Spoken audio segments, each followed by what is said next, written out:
মক্কার কুরাইশদের বুদ্ধিজীবী ছিল আখনাস বিন শরীক। কি নাম? ওই বেটারও দাড়ি ছিল। কি ছিল?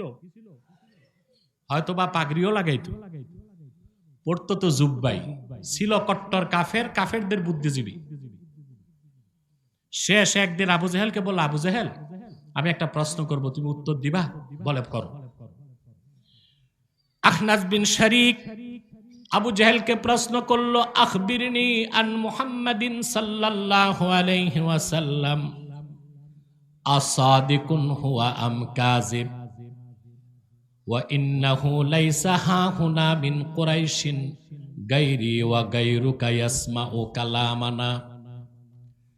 আখনাস বিন শরীক আবু জেহেলকে বলল, আবু জাহাল, আমি একটা প্রশ্ন করছি, তোমাকে সত্য করে জবাব দিবা। মুহাম্মদ সাল্লাল্লাহু আলাইহি ওয়াসাল্লাম যা বলেন তা সত্য কিনা আমাকে বলো। এখানে কুরাইশদের মধ্যে তুমি আর আমি ছাড়া কেউ নাই আমাদের কথা শুনবে, কিন্তু আল্লাহ শুনছিলেন কিনা? আবু জেহেল জবাব দিল, ক্বালা ওয়াইহাকা ওয়াল্লাহি ইন্না মুহাম্মাদান সাল্লাল্লাহু আলাইহি ওয়াসাল্লাম লা সাদিকুন ওয়া মা কাযাবা মুহাম্মাদুন সাল্লাল্লাহু আলাইহি ওয়াসাল্লাম কাত্তু। সে বলল, কাবার মালিক আল্লাহর কসম, আমি আবু জেহেল সাক্ষী দিচ্ছি, কাবার মালিক আল্লাহর কসম, নিশ্চয়ই মুহাম্মদ সাল্লাল্লাহু আলাইহি ওয়াসাল্লাম মহাসত্য নবী। কোনদিন একটা মিথ্যা কথা ওনাকে বলতে শুনি নাই। সত্যকে চিনছে কিনা? কথা বলে না। সত্যকে মানতে পারছে? তাহলে পথ চিনা এক বিষয়, পথ পাওয়া আরেক বিষয়। একটা হচ্ছে ইরাতুত তারিক, সত্যের পথ চিনতে পারা, আরেকটা হচ্ছে সেই পথে চলতে পারা। প্রথমটার কাজ করে কোরআন, হকের পথ দেখায় দেয়।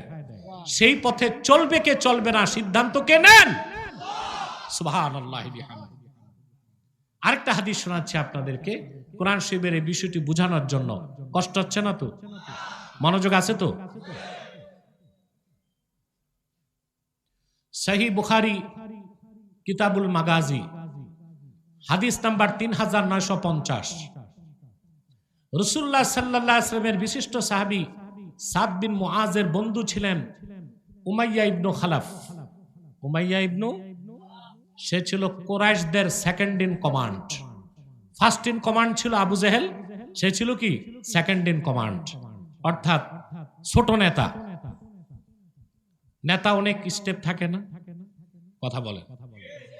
5 তারিখের পর দেখতেছেন না শুধু নেতা আর নেতা, নামও শুনি নাই জীবনে, নেতা হয়ে বসে আছে। এই উৎপাত নারায়ণগঞ্জে বেশি। মোটর শোভাযাত্রা যাচ্ছে, কে যাচ্ছে হুজুর চিনবেন না, এটা হকি স্টিক বল্টু। নামটাও কত ইউনিক।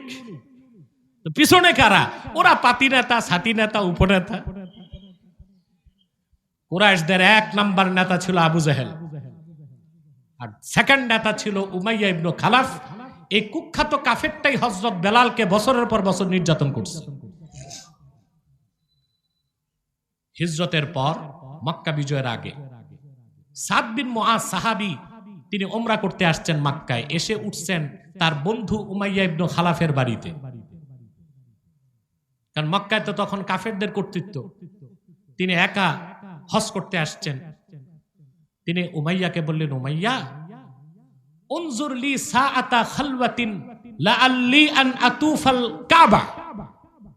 তুমি আমার জন্য একটা অবসর সময় দেখো, যখন কেউ থাকবে না, আমি একা যে কাবাগর তোয়াফ করে আবার মদিনা মুনাওয়ারায় ফিরে যাব।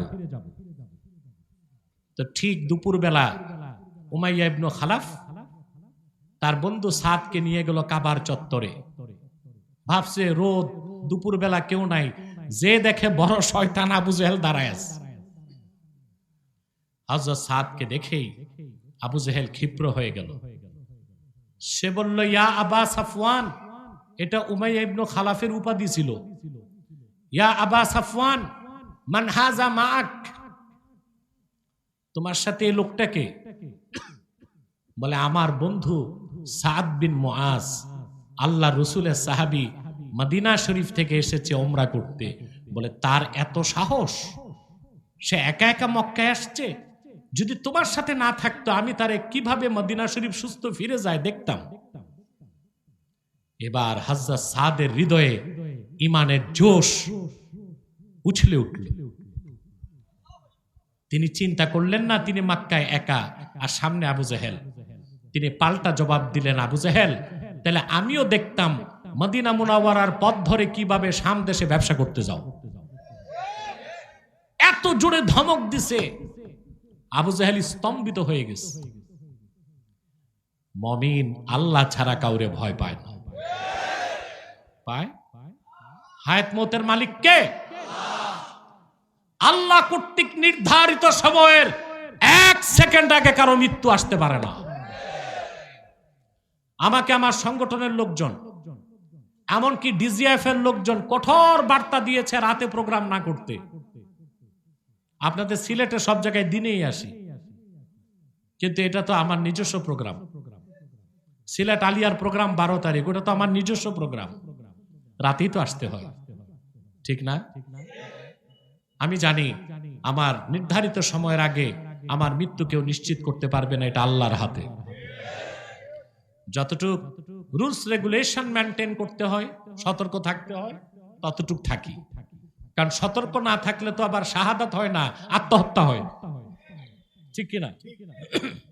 প্রিয় বন্ধুগণ, যে কথা বলছিলাম, হযরত সাদ বিন মুআজ তীব্র ধমক দিয়ে বললেন, আমিও দেখতাম কিভাবে তুমি মদিনা মুনাওয়ারার পথ ধরে শামে যাও। নেতাকে ধমক দিছে শুনে উমাইয়া ইবনে খালাফের খারাপ লাগছে। উমাইয়া বলল, ইয়া আবা সাফওয়ান লা তারফা সাউতাকা আলা আবিল হাকাম সাইয়্যিদি আহলিল ওয়াদি। এই উপত্যকার মহান নেতা আবু জেহেলের সাথে তুমি জোরে কথা বইলো না। নেতার জন্য মায়া লাগছে। সাদ বিন মুআজ বললেন, নেতা বাদ দাও, তোমার খবর জানো? বলে, আমার আবার খবর কি? সাদ বিন মুআজ বললেন, আল্লাহর হাবিবকে বলতে শুনেছি তোমাকে হত্যা করা হবে। রাসূলুল্লাহর কথার প্রতি এত বড় কাফের উমাইয়ার কি অগাধ বিশ্বাস ছিল সেটাই বুঝাতে চাচ্ছি। সে বলল, মক্কায় না মক্কার বাহিরে?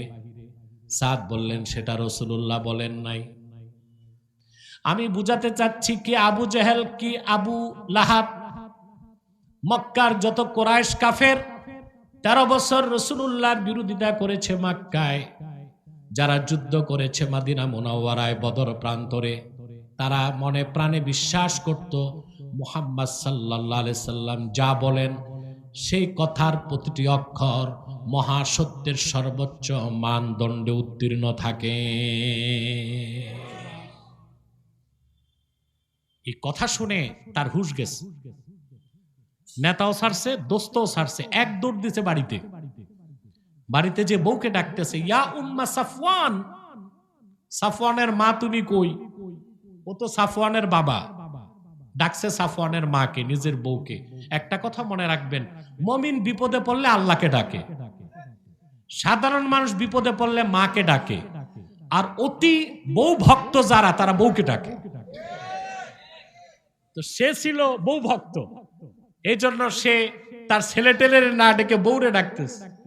বউ দৌড়ে আসছে, কি হয়েছে তোমার? বলে, শুনছো? বলে, কি শুনছি? বলে, সাদ বিন মুআজ জানালো মুহাম্মদ সাল্লাল্লাহু আলাইহি ওয়াসাল্লাম বলেছেন আমাকে হত্যা করা হবে। তার বউও জানতো রাসূলুল্লাহ যা বলেন তা চিরসত্য। তো তার বউ বলল, কোথায়, মক্কায় না বাইরে? একই প্রশ্ন। বলে, এইটা সাদ বলে নাই, কারণ রাসূলুল্লাহ বলেন নাই। উমাইয়া ইবনে খালাফ আবু সাফওয়ান তার বউকে বলল, তুমি সাক্ষী থাকো, ওয়াল্লাহি লা আখরুজু মিন মক্কাহ, আল্লাহর কসম আজ থেকে আর আমি মক্কার বাইরে যাব না। রাসূলুল্লাহর কথার প্রতি কি অগাধ বিশ্বাস ছিল! সুবহানাল্লাহ বলবেন। শুরু হলো কিছুদিন পর বদর যুদ্ধের দামামা। আবু জেহেল ঘরে ঘরে যায় সৈন্য রিক্রুট করতে। গেছে আবু সাফওয়ানের কাছে, উমাইয়ার কাছে। বদর যুদ্ধে যেতে হবে, তার মনে পড়ছে সাদের কথা, বলে না আমার শরীরটা ভালো না, আমি এবার বদরে যাব না। আবু জেহেল ছিল দুষ্ট নেতা, পামপট্টি জানতো, নেতারা যেগুলো জানে।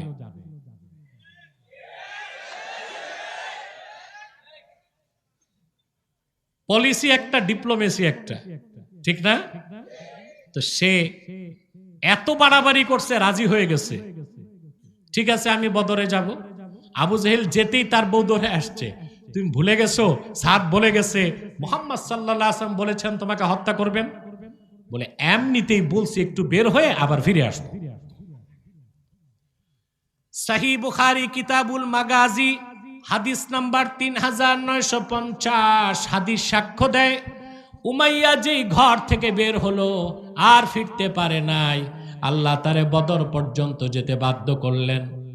আল্লামা বদরুদ্দিন আইনি লেখেন, ফাকাদ্দারাল্লাহু কাতলাহু বিয়াদি বেলালিন মুআজ্জিনি রাসূলিল্লাহি সাল্লাল্লাহু আলাইহি ওয়াসাল্লাম।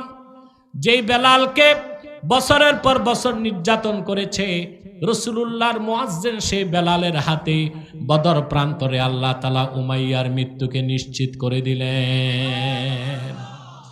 আমি বুঝাতে চাইলাম আবু জাহেল সহ সমস্ত কাফেররা জানতো, মদিনা মুনাওয়ারার সমস্ত ইহুদিরাও জানতো মুহাম্মদ সাল্লাল্লাহু আলাইহি সাল্লাম আল্লাহর আখিরি নবী, কোরআন হচ্ছে আল্লাহর বাণী। কিন্তু তাদের সবার পক্ষে ঈমান আনা সম্ভব হয় নাই, কারণ হেদায়েত দুই প্রকার, একটা ইরাতুত তারিক পথ দেখায় দেওয়া, আরেকটা হচ্ছে ইসালিলাল মাতলুব সেই পথে চলতে দেওয়া, এটা আল্লাহর হাতে। সেজন্য আল্লাহ বলেছেন ইন্নাল্লাহা ইউদিল্লু মাইয়াশা ওয়া ইয়াহদি ইলাইহি মান আনাব। আল্লাহ যাকে খুশি তারে পথভ্রষ্ট করেন, আর বিনয়ের সাথে সদিচ্ছা নিয়ে যে আল্লাহর দিকে এগিয়ে আসে আল্লাহ তারে হেদায়েত দিয়ে কামিয়াব করে দেন। এখন চলে যাচ্ছি পরের আয়াতে, বলবো একটা মানুষেরও মাথা নড়ানো যাবে না। আল্লাহ তাআলা বলেন, আল্লাহ বিনয়ের সাথে যারা এগিয়ে আসে তাদের যে হেদায়েত দিবেন, এরা কারা? আল্লাহ বলেন, আল্লাযীনা আমানু ওয়া তাতমাইন্নু কুলুবুহুম বিযিকরিল্লাহ। যারা ঈমান এনেছে আর আল্লাহর জিকিরে যাদের অন্তর প্রশান্তি লাভ করে, বলেন সুবহানাল্লাহ। এখন তো প্রশ্ন আসে, যারা ঈমান এনেছে তাদের আবার হেদায়েত করার দরকার কি? প্রশ্ন আসে। এখানেই হচ্ছে বিষয়টা অত্যন্ত সূক্ষ্ম। একটা হচ্ছে ঈমান আনা, ঈমান আনার দিক দিয়ে সাহাবায়ে কেরামের ঈমান যেমন ছিল আমাদেরও ঈমান ওই রকম। পার্থক্যটা হয় ইয়াকিন। পার্থক্য কি? ইয়াকিন। ঈমান হচ্ছে ইকরার বিশ শাহাদাতাইন, কালেমা মুখে উচ্চারণ, আর তাসদিক বিল জানান, অন্তরে বিশ্বাস। ঈমানের যেই অংশটা অন্তরের বিশ্বাসের সাথে, ওইটার নাম ইয়াকিন। ওই ইয়াকিন সবার সমান হয় না। যারা ঈমান আনার পরে আল্লাহর জিকির মানে এখানে সকাল সন্ধ্যার জিকির নয়, এখানে জিকির মানে 30 পারা কোরআন। যত বেশি কোরআন পড়বে, কোরআন গবেষণা করবে, তাদের ইয়াকিনকে আল্লাহ তাআলা বাড়াতে বাড়াতে অন্তরে তাদের ইয়াকিনকে চূড়ান্ত করে দিবেন, ঈমানকে পরিপূর্ণ করে দিবেন। তারা হেদায়েতের শেষ মঞ্জিলে পৌঁছে যাবে। দুইটা বিষয় খুব সংক্ষেপে বলছি। একটা হচ্ছে জিকির। এখানে আল্লাহ যে জিকিরের কথা বলছেন, এই জিকিরটা সকাল সন্ধ্যার জিকির না। এই জিকির মানে কি? জোরে বলতে হবে। সকাল সন্ধ্যার জিকিরটাও জিকির, সেটা নফল। সেটা কি? কাবাগর তোয়াফ করাও জিকির, এটা ফরজ। সাফা আমার ওয়ায় দৌড়ানোটা জিকির, এটা হচ্ছে ওয়াজিব। 5 বার আযান দেওয়া জিকির, এটা সুন্নতে মুআক্কাদা। 5 ওয়াক্ত নামাজও জিকির, এটা ফরজ। আর 30 পারা কোরআনকেও আল্লাহ জিকির বলেছেন, এটা ঈমান। সকাল সন্ধ্যার জিকির যদি কেউ না করে, সে কাফের বেঈমান হবে না, সৌভাগ্য থেকে বঞ্চিত হবে, ঠিক না? 5 ওয়াক্ত নামাজ জিকির, এটা যে বাদ দিবে সে কাফের হবে না, ফাসেক হবে। 30 পারা কোরআন জিকির, এটা এমন জিকির যার একটা একটা বাক্যের একটা শব্দের একটা অক্ষরকে কেউ বাদ দিলে কাফের হয়ে যাবে। এখানে আল্লাহ যে বলেছেন আমার জিকিরেই, আল্লাহর জিকিরেই মুমিনদের অন্তর প্রশান্ত হয়, এখানে জিকির মানে কোরআন। অর্থাৎ কোরআন কারীম যত পড়বে বান্দা তার ইয়াকিন তত বাড়তে থাকবে। সুবহানাল্লাহ। ইয়াকিন বাড়তে বাড়তে চূড়ান্ত রূপ যখন লাভ করবে তখন তার ইসলামের কোনো বিষয়ে আর সন্দেহ থাকবে না, সন্দেহ থাকবে না। আমি একটা দৃষ্টান্ত দিচ্ছি আপনাদেরকে। আল্লাহ যে মৃতকে জিন্দা করবেন এটা বিশ্বাস করেন সবাই? ঈমান তো সবার আছে, ইয়াকিন কি সবার সমান? ইয়াকিন সবার সমান নাই তো। এখন আমি আপনাদেরকে নিয়ে রাজপথে নামি মিছিলে, সবাই স্লোগান দিবেন বাঁচলে শহীদ, বাঁচলে গাজী, মরলে শহীদ। পুলিশ একটা টিয়ার সেল মারবে, ঠুস, সব ফুস, ময়দান খালি। আমি যে কই আছি এটা দেখবেন না, তাই না বাস্তবতা? ঈমান আনার পরে ইয়াকিনটা সবার চূড়ান্ত পর্যায়ে যায় না। হযরত ইব্রাহিম আলাইহিস সালামের দৃষ্টান্ত কোরআন কারীমে আল্লাহ তাআলা দিয়েছেন সূরা বাকারায় 260 নম্বর আয়াতে। সুবহানাল্লাহ। হযরত ইব্রাহিম একদিন আল্লাহকে ডেকে বললেন, রব্বি আরিনি কাইফা তুহিল মাউতা, হে আমার রব তুমি আমাকে চোখে দেখায় দাও কিভাবে তুমি মৃতকে জিন্দা করো। সুবহানাল্লাহ বলেন। আল্লাহ রাব্বুল আলামিন বললেন, আওয়ালাম তুমিন, ইব্রাহিম আমি যে মৃতকে জিন্দা করতে পারি তা কি তুমি বিশ্বাস করো না? তিনি বললেন, ক্বালা বালা ওয়ালাকিন লিয়াতমাইন্না কলবি। সব মুফাসসির একমত, এখানে অর্থ হচ্ছে লিয়াজদাদা ইয়াকিনি, আল্লাহ মৃতকে তুমি জিন্দা করতে পারো তা বিশ্বাস করি, চোখে দেখাইলে আমার ইয়াকিনটা বেড়ে যাবে। ইয়াকিনটাই হচ্ছে ইতমিনানে কলব, স্যাটিসফ্যাকশন অফ মাইন্ড। অন্তরকে প্রশান্ত করে দেয় যখন অন্তরে ঈমানের নূর ছেয়ে যায় আর ইয়াকিনটা চূড়ান্ত হয়। সুবহানাল্লাহ বলেন। হযরত ইব্রাহিমকে আল্লাহ বললেন, ঠিক আছে ইব্রাহিম তুমি 4টা পাখি নাও, তোমার কাছে পোষ মানাও, তারপর তুমি জবাই করে পাহাড়গুলোতে ছড়ায় দাও, তারপর তুমি ডাক দাও, সব জিন্দা হয়ে তোমার হাতে চলে আসবে। তিনি করলেন, চোখে দেখলেন, তার ইয়াকিনটা বেড়ে গেল। মনে রাখবেন মুসলমান, পয়গম্বর ইব্রাহিম চোখে দেখে যে বিষয়টায় হাক্কুল ইয়াকিন করলেন, ইয়াকিনটাকে বৃদ্ধি করলেন। রাসূলুল্লাহকে আল্লাহ 30 পারা কোরআন দিয়েছেন। রাসূলুল্লাহর উম্মতে কোরআনের সাথে সম্পর্ক করলেই চোখে না দেখে, চোখে দেখে ইব্রাহিম যে ইয়াকিন পেয়েছে, উম্মতে মুহাম্মদী চোখে না দেখে সেই ইয়াকিন পেয়ে যাবে। সেজন্য আল্লাহ বলেছেন, আলা বিযিকরিল্লাহি তাতমাইন্নুল কুলুব, সাবধান জেনে রেখো নিশ্চয় একমাত্র আল্লাহর জিকিরেই মুমিনদের অন্তরগুলো প্রশান্ত হয়। বলেন সুবহানাল্লাহ। কথাগুলো মনে থাকবে ইনশাআল্লাহ। সাদাকাল্লাহুল আযীম ওয়া সাদাকা রাসূলুহুন নবিয়ুল কারীম ওয়া নাহনু আলা যালিকা মিনাশ শাহিদিন ওয়াশ শাকিরিন আলহামদুলিল্লাহি রাব্বিল আলামিন। আমি আর আপনাদের কষ্ট দিচ্ছি না।